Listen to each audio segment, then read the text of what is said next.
What's happening, everybody? Welcome back to this channel. We're doing our live reaction of the match preview of the Hull City with QPR.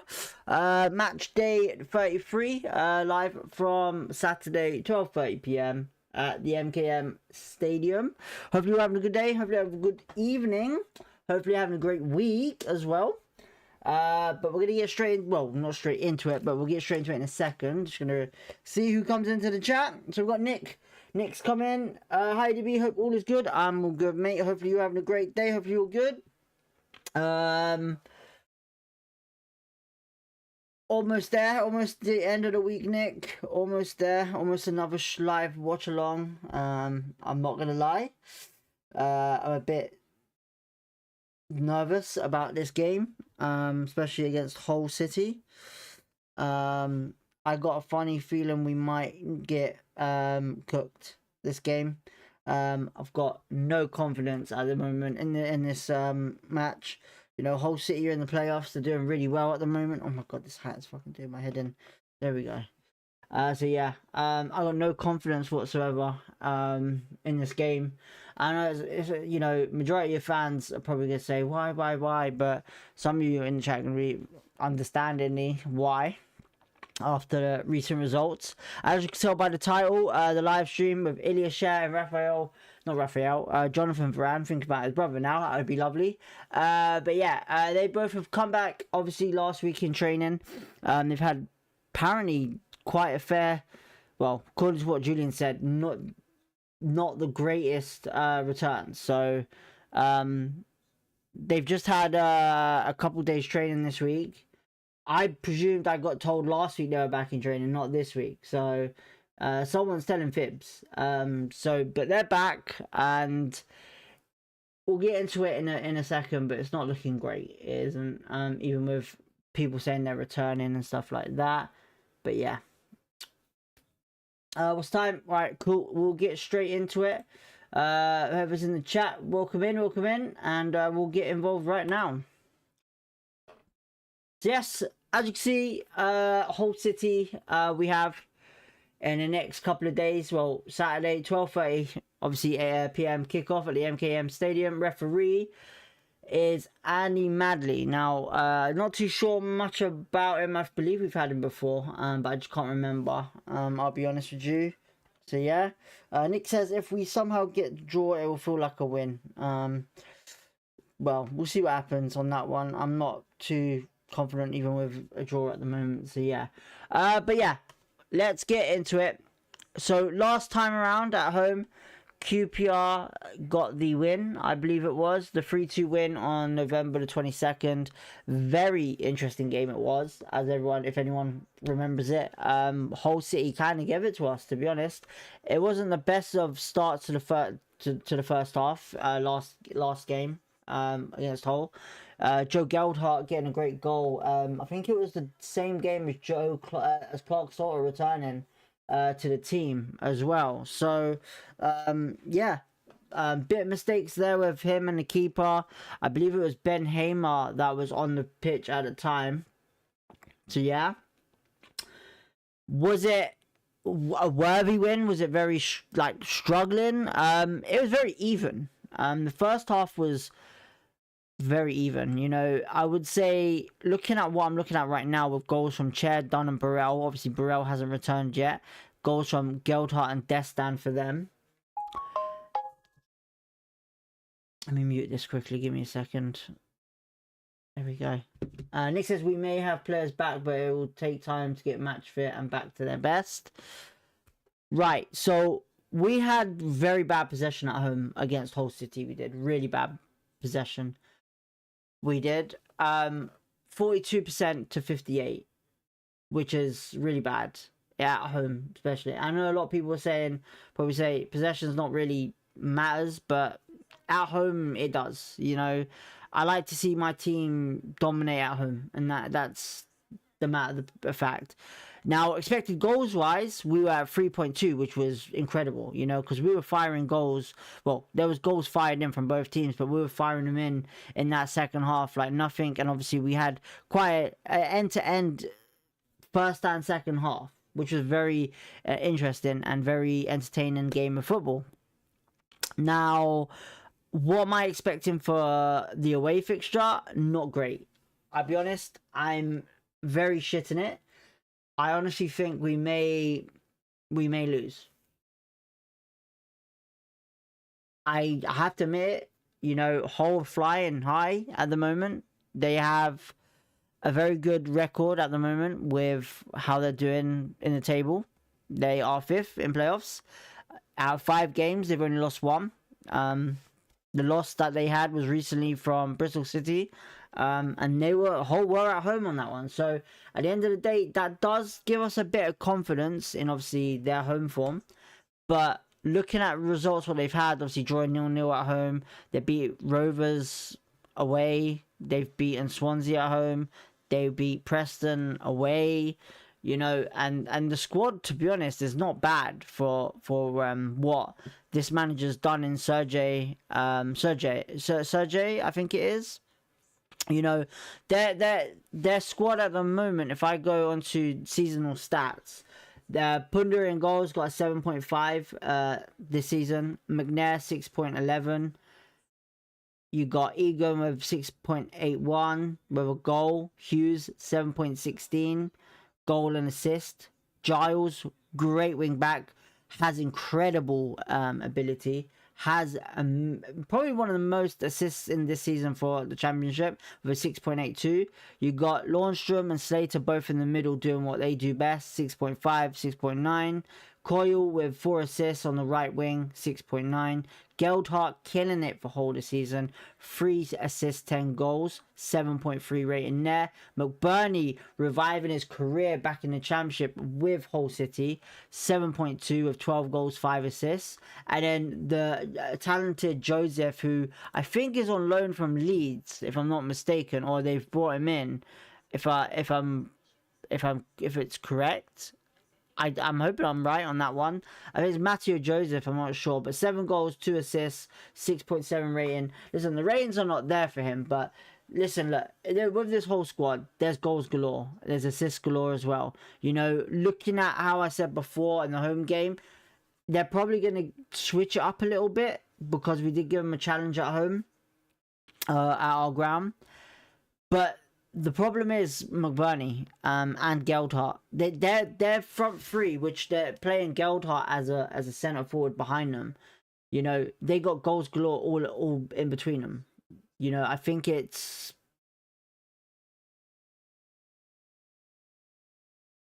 38, 30, 37, 39. No, 37. I think it's 37. 39, sorry. 39 goals in between all 3 players, this season. That's crazy. Kone and Burrell, they're doing their thing, but they're in. Well, one of them's injured at the moment, so yeah, not much to really say there. But it's gonna be a hard game. We're gonna have to defend really, really high up the pitch. Really high up the pitch. We can't sit back, and I got a funny feeling he's gonna do it. He's gonna sit back in that game. He is. I got a funny feeling that the whole game, all we're going to see is Cook or whoever it is at the back with Jimmy Dunn. We're just going to see them sit back. I really think that's what we're going to do. I think a high defensive line sometimes, but then we're just going to sit back and let them attack. And we're going to wait for the counter to come. And I don't think that's the way to go against Hull City, especially. They got wingers, and we noticed that in the game where they were putting in crosses to Geldhart, McBurney, anyone in the box, really. They were doing the job. And the problem is, McBurney's got height. Joseph, I'm not too sure about, but Geldhart's got a cracking strike on him and the ability to get past players. So, at the end of the day, it's just going to be the same at home, but with a bit more threat at home, obviously, because they got that 12th man in fans. They're flying high, like I said, they're 5th. 16 wins, 6 draws, 9 losses. A goal difference of 7, 54 points. They win, they go 3rd, depending on how results go. It's a very, very interesting season like last season. But for us, it's more competitive in the sense of injuries yet again. So Hull wise, if we look at their previous games, they lost to Chelsea in the cup. But if we look at the Bristol City game, they dominate that game completely with possession. So we know what to be careful with. They're gonna, control the ball quite well around either defense, midfield, or up front. The likely chances are they're gonna go into a half and pass the ball about, and it's that simple. Expected goals is very low for them, in my opinion, for what they're scoring, but their possession is their momentum, and they're controlling games. At the first half, Bristol City, when they played Bristol City were on the attack constantly. But in the second half, it was all Hull City. So it's a weird one. I know people say possession doesn't win games, goals do, but it proves it there, obviously, possessive and still lost. But I still think this is QPR. I know what to expect from my team.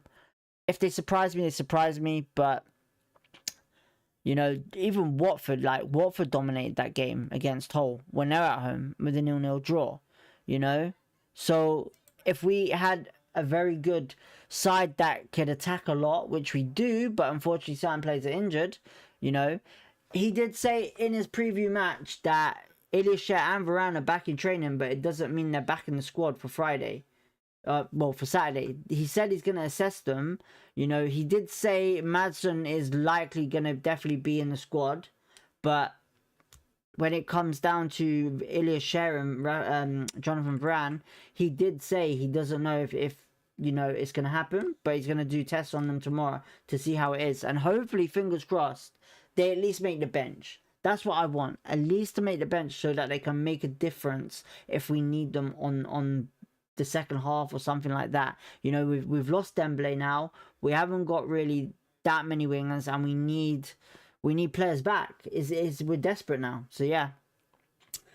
Nick says, don't know about UDB, but the one thing that pissed me off is the lack of progress or details on all players but most of all Abwiku and Poku.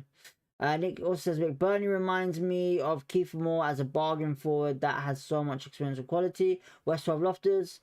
Hi DB, good to see you again. What are we talking about? Well, we're doing our preview show today. We're talking about pretty much what is to come on Saturday, really. What is to come on at 12:30 on Saturday.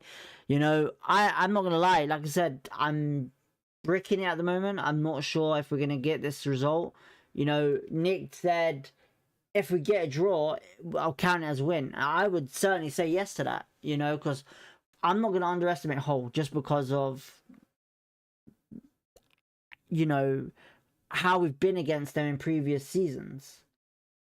I just honestly think when they're at home, we're talking about a Hull City that looks dominant like they did when they had Liam Rosner. If that's the name's correct, the Chelsea manager at the moment, they look very dominant force again. They look very dangerous. They've kind of beaten pretty much teams that we have. We've done it at home. I hope to do it again away, but I personally have no confidence in this game whatsoever at the moment. So yeah, I would say this. What we need to do, I think I've explained Hull pretty much now completely, but what we need to do is we need to make sure that we have a high press for sure. We need to counter-attack when they do have the possession, when they're on the ball. Our forwards need to push, as in put pressure on them straight on the book once they have the ball. We kind of got to do something like we did with Coventry, where we took the opportunity of when they had bad touches and we put pressure on them. And that's what Hull pretty much are similar to. We got to kind of take that advantage and get them to make the mistakes. West Ham Losses, this feels like an easy game for Hull City. I don't think anyone has any faith at the moment just because of recent results and obviously what's going on. But majority of the time, every time I've said this in a preview show or at the start of the game, I'm not feeling confident, we end up winning it. We actually end up winning it. So right now, I'm not gonna say we're going to win it, but right now I'm literally shitting it. You know, I think there's going to be another bad result, another loss, and until we get our injuries back, we're not going to, you know, get anywhere. You know, like I said, Hull are in the playoffs, they're fighting for it. You know, there's still obviously opportunities to get up there, but I just don't think with the team that we have at the moment, it's not good enough. The performance have been really low, you know, and we'll see what happens from there, really. But like I said, what we need to do is we need to press high. We need to use the counters. We need to make sure we put pressure on them straight away. We need to attack more than 25 bloody minutes in the first half, and we need to attack again in the second half consistently. Unless, you know, you're winning 3-4-0 up, I totally get it. But at the end of the day, you got to consistently attack. You know, you can't sit back. You know, a lot of people are blaming certain players and stuff like that. But at the end of the day, if certain players are looking really off the mark, you need to sub them. And you need to make them changes to make the game a bit better. You know, it's that simple. Davis hasn't been great at the moment. Cook obviously had, and Dunn all had a really tough game against Blackburn at home. Walsh had a tough game against Blackburn at home. Madsen obviously came off injured, and what we've been told is he's fine. Hayden had a really tough game. Sato, Vale and Benny, don't know what happened there, but apparently Benny did get the highest rating in the squad for that game. I don't know how, but not underestimating him whatsoever, but I honestly think our best player was still Madsen even when he was injured. Kone, really bad performance yet again against Blackburn. So, you know, this is game day. This is, whether you want to say must-win game or anything like that, at the end of the day, a draw to me in this game is a win. I can't sit here and say we're going to win because I know what Hull are going to bring. You know, they've got the best forward line, in my opinion, apart from Coventry, in the league. You know, McBurney, Joseph, and Geldhart. You know, Geldhart completely destroyed us at home, to be honest. So, yeah. Next ITZYEBOIDB, when we go forward, the gaps in between our forward and midfield especially have to be close with just Kone up front. Agree. Kone needs to stay up front on his own. And I honestly believe maybe Vale needs to be on the right. Maybe Vale needs to be on the right, Sato in the middle and Chair on the left, if that was the case. I would personally, right now, if obviously Chair is and obviously Varane are back in the team, I'd personally say they need to be on the bench. And I personally also say that we need to put either Chair and Sato, we need to put Paul Smith on the left, Sato in the middle, and Harvey Vale on the right. I personally think that might do the trick for us to help us. I just think Vale can whip in a lot of good balls better than what Paul Smith and Sato can. So yeah, if we're gonna score goals, we need to kind of use the crosses a lot more in Saturday's game, just to feed Kone and make sure that we have players in the box like Hayden and Madsen to do well. I think Sato can give them balls to Kone in the middle, with what Nick's agreeing me with. I think playmaker-wise, he's very talented as a number 10, Sato is. And I think that's his natural position in your Julian Stefan side. I don't think he could do too great. You know, even though last season he did score against Hull at their stadium with a cracking goal. But at the end of the day, if he does the same thing, happy days. But at the end of the day, I think middle of the park is best for him. You know, he's not just I feel like he can be a creator, a very good creator as well. You know, if he learns on the Chair a little bit and what happens there. But I think personally right now, stick to 4-2-3-1. We need to put a strong side out against Hull. If we have got our injuries coming back, hopefully we see Varane and Chair on the bench and coming on to the second half doing what we need to see. But like I said, high defensive line on the attack. Counter-attacks need to happen. We need to see wingers use a lot more in this game to do crosses. We need to put pressure on them in their own half, not ours. We need to make sure we close the gap like we didn't at Blackburn, where we was too open in defensive middle, where the balls were threading through into their forward line. That's a weakness of ours for sure. Joe Walsh, I can't really say much about Joe Walsh because, yeah, he could have done a bit better on some occasions against Blackburn, but he's had a really good start to the 2026 he has. So right now, I hope he has a good game on Saturday. But I think right now, I personally play Collie over Kone in this game. I think Kone's great. I just think Collie might be best for pace to get if we're doing long balls like Dunn and Cook were doing against Blackburn, we need someone with a bit of pace. So yeah, that's the main thing. Nick says only reason Sarah plays on the wing is that he works hard defensively. I agree. He does get back a lot. He's a very hard-working little player. Addison Adshead, welcome to chat. Thank you for tuning in. He says hi. Well, thank you for tuning in. Hi to you as well, Addison. Hopefully you're having a great day, great evening. But yeah, hopefully Madsen's fit enough to play. Fingers crossed. I don't know if anyone catched the interview of him and Ali Forlan in the cafe in Chiswick. It is live on YouTube at the moment. It was released yesterday. Great interview it was to see Ali Forlan back. Talk to another maestro, as what Alejandro Forlan said to the fans about Madsen. He is a maestro. He's a very talented player, and we're actually seeing it this season. So yeah, great interview. Go tune in, go see it. It's actually brilliant. I enjoyed watching it. It was actually pretty brilliant, apart from that Q&A that Christian Nuri did. But yeah, thumbs up to Madsen. I think we all know who's going to get player of the season. I think Madsen is for sure, and young player of the season, I'm not too sure about that yet, but yeah. Score prediction, I would say this 2-1 Hull. Sorry QPR fans, 2-1 Hull. Listen, look, I'm realistic. I'm not gonna come up and say with a loss or a win. If we do win, it's only gonna be 1-0, but Hull are probably gonna nift it 2-1. They're fighting for the playoffs. They are, and they're hungry. And you know, I'm sorry to say, but it's the truth. Yeah, can you stream Sheffield United with Sheffield Wednesday on Sunday at 12? Flipping heck, jeez, I'm getting requests to stream stuff now. Well, when I say stream, it's not like you watch the game. It's literally you watch me watch the game. So yeah, but Sheffield United, Sheffield.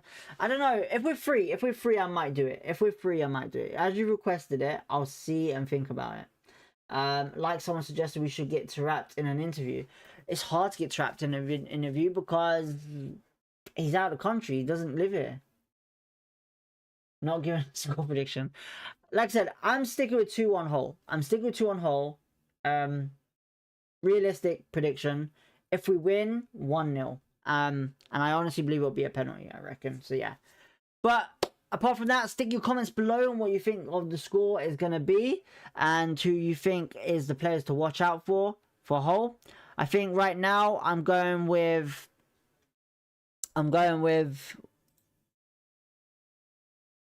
Geldhart, McBurney, and Giles. I reckon they're the ones to watch out for. Same as last time, to pretty much. So yeah. But we're gonna leave it there for tonight.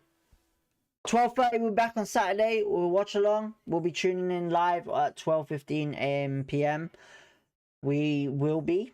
And apart from that, smash the like button if you like the video, and subscribe if you want to.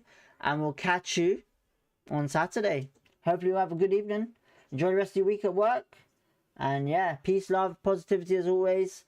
And thank you all for tuning in as well. Nick, Addison, West 12 Lofters, much love, much appreciation. And we go from there. Come you ours.